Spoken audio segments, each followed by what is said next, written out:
بسم اللہ الرحمن الرحیم الحمدللہ رب العالمین والصلاة والسلام علی سیدنا و حبیبنا محمد وعلی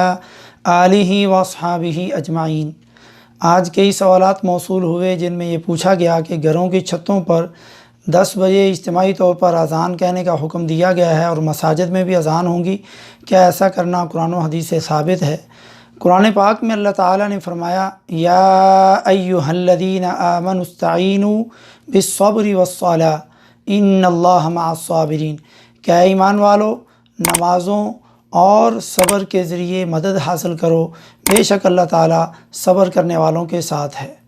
تو ہمیں جو حکم دیا گیا ہے وہ مصیبت اور پریشانی کے وقت انسان کثرت سے نوافل پڑھے، ان مصیبتوں پر صبر کرے اور سچے دل سے اللہ تعالیٰ سے دعائیں کرے، معافی مانگے۔ وہ طریقہ اختیار کرنا چاہیے جو نبی صلی اللہ علیہ وسلم نے، آپ کے اصحاب نے اور سلف صالحین نے اختیار کیا۔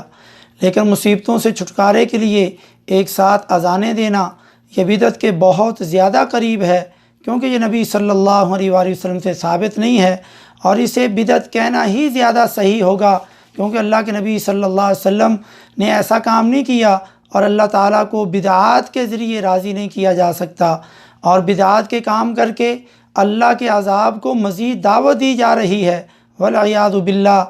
یعنی کہ لوگ یوں کہہ رہے ہیں کہ اے اللہ ہمیں تیرے نبی کے طریقے پسند نہیں، ہم نے کوئی نیا طریقہ اپنانا ہے، جبکہ پیارے نبی صلی اللہ علیہ وآلہ وسلم نے فرمایا، بخاری شریف کی 2697 نمبر حدیث ہے اور مسلم شریف کی 1718 نمبر، فرمایا من احدث فی امرنا ھذا ما لیس منہ فہو رد، من عمل عملا لیس علیہ امرنا فہو رد، جس نے دین کے اندر ایسا کام ایجاد کیا جو ہم نے نہیں کیا تو عمل مردود ہے، جس نے دین میں ایسا عمل کیا جو عمل ہمارا نہیں تھا تو اس کا وہ عمل مردود ہے۔ اور آج کل سوشل میڈیا پر آج ہی 3 ایسی روایتیں گردش کر رہی ہیں،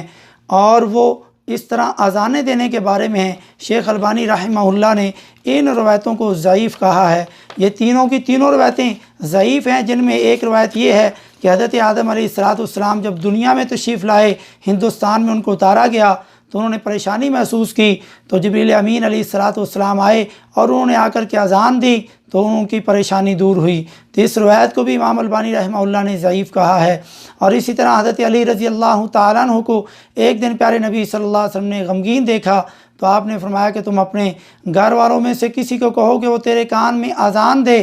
تو یہ روایت جو ہے یہ بھی جھوٹی اور من گھڑت ہے، اس میں ایسے راوی ہیں جو حدیثیں گھڑتے تھے۔ تفسیر کے لیے آپ سیر اعلام النبلاء جلد 2 صفحہ 274 نمبر اور میزان الاعتدال امام ذہبی کی اس میں جلد 2 صفحہ 559 نمبر اور جلد 3 صفحہ 523 کے اندر آپ دیکھ سکتے ہیں کہ امام ذہبی رحمہ اللہ نے بھی ان کو کہا ہے کہ یہ جھوٹے تھے جو حدیثیں گھڑ گھڑ کے لوگوں کے اندر پیش کرتے تھے۔ لہذا ہمیں چاہیے کہ ہم ایسے کام نہ کریں۔ جھوٹی اور من گھڑت روایتیں وہی لوگ ایجاد کرتے ہیں اور لوگوں کے سامنے ایسے موقعوں پر لاتے ہیں جو بدعات کرنے والے ہوتے ہیں۔ ہمیں بدعات سے بچ کر کے سنت والے طریقوں کو اپنانا ہوگا، پھر ہی اللہ تعالی ہماری یہ پریشانیاں دور کرے گا۔ اور اللہ کے نبی صلی اللہ علیہ وآلہ وسلم مصیبت اور پریشانی کے علاوہ اپنے ہر خطبہ جمعہ کے اندر یہ فرمایا کرتے تھے اما بعد فإن خیر الحدیث کتاب اللہ وخیر الہدی ہدی محمد صلی اللہ علیہ وسلم،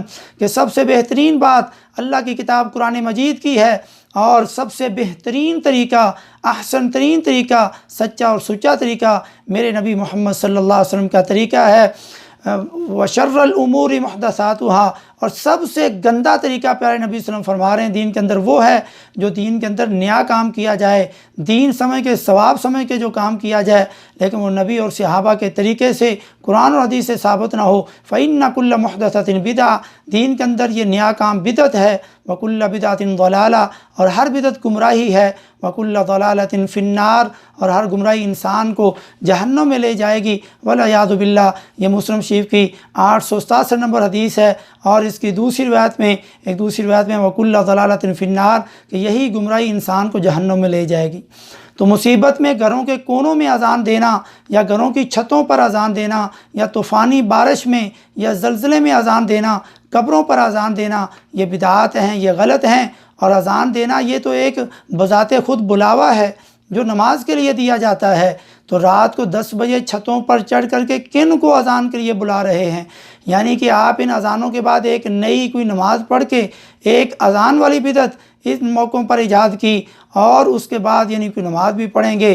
ہم دن میں 5 وقت اذانیں سنتے ہیں لیکن نماز پڑھنے نہیں آتے، اور چلے ہیں ہم چھٹی اذان دینے کے لیے۔ یاد رکھیں، گھر کی چھتوں پہ اذانیں دینے سے نہیں بلکہ گھر کے فرشوں پر رو رو کر لمبے لمبے سجدے کرنے کی ضرورت ہے۔ لہذا بدعتوں سے اللہ کا غضب ہی زیادہ ہوگا، اللہ کی رحمت صرف اور صرف پیارے نبی صلی اللہ علیہ وسلم کے صحیح سالم سچے اور سچے طریقوں سے آئے گی، اور وہ طریقے جو ہمیں صحیح احادیث سے ملیں گے۔ اللہ رب العزت سے دعا، اللہ رب العزت ہمارے ملک پر اور پوری دنیا کے مسلمانوں پر رحم فرمائے، ہمیں کورونا جیسی یہ بڑی بری بیماری اور اس طرح باقی دیگر بیماریوں سے اللہ تعالی ہمیں اور تمام عالم اسلام کو محفوظ فرمائے، لیکن ہمیں ساتھ ساتھ سنت طریقوں کو اپنانے کی اور بدعات سے بچنے کی توفیق نصیب فرمائے، ہمیں رونے کی، سجدے کرنے کی، اللہ سے معافیاں مانگنے کی اور اپنے گناہوں کی توبہ کرنے کی اللہ تعالی ہمیں توفیق نصیب فرمائے۔ وما توفیقی الا باللہ۔